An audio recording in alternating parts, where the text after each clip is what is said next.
Welcome friends, स्वागत है आपका अपने चैनल इंडियन कानून इन हिंदी में। तो आज की वीडियो में हम बात करेंगे कि पत्नी और उसके मायके वालों पर कौन कौन से केस कर सकते हैं। अगर पत्नी या पत्नी के मायके वाले पति के साथ गलत करते हैं और पति अपनी पत्नी और उसके मायके वालों को जेल भिजवाना चाहता है, तो वो आईपीसी की इन धाराओं के तहत केस कर सकता है। हमारी आईपीसी की पहली धारा है 323। इसका मतलब ये होता है हल्की फुल्की मारपीट या फिर हाथापाई हो जाना। यहाँ पर आपकी पत्नी या पत्नी के मायके वाले आपके साथ मारपीट या फिर हाथापाई करते हैं, अगर आपके पास इसके गवाह और सबूत हैं तो आप इन पर कार्रवाई भी करवा सकते हैं। हमारी आईपीसी की अगली धारा है 324।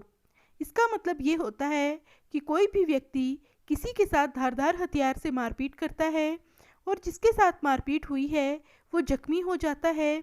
जैसे कि फॉर एग्ज़ाम्पल पत्नी या पत्नी के मायके वाले पति पर धारदार हथियार से वार करते हैं, तो उन पर आईपीसी की सेक्शन 324 के तहत मुकदमा दर्ज होगा।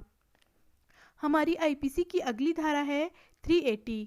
इसका मतलब ये होता है कि अगर कोई आपके घर में आपकी गैर मौजूदगी में कोई भी सामान चोरी करके ले जाता है और बाद में आपको पता लगता है, तो आप आईपीसी की सेक्शन 380 के तहत मुकदमा दर्ज करवा सकते हैं।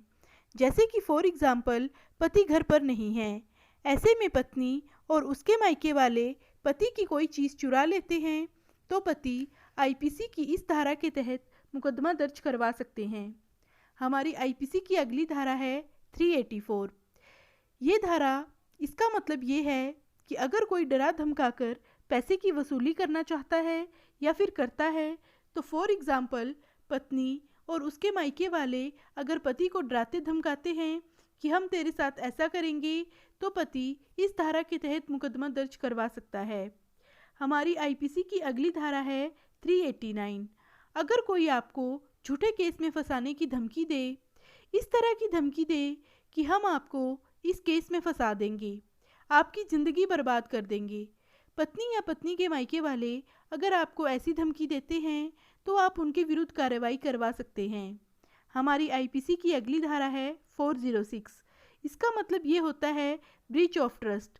जैसे कि आप अपनी पत्नी को कुछ चीज़ जैसे ज्वेलरी वगैरह रखने को देते हैं विश्वास के आधार पर, और आपके मांगने पर अगर वो वापस नहीं देती, तो आप अपनी पत्नी पर आईपीसी की सेक्शन 406 के तहत भी केस करवा सकते हैं। हमारी आईपीसी की अगली धारा है 499 और 500। इसका मतलब ये होता है कि मानहानि।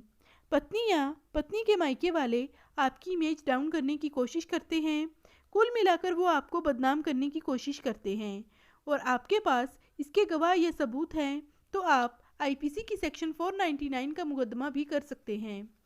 हमारी अगली आईपीसी की धारा है 504।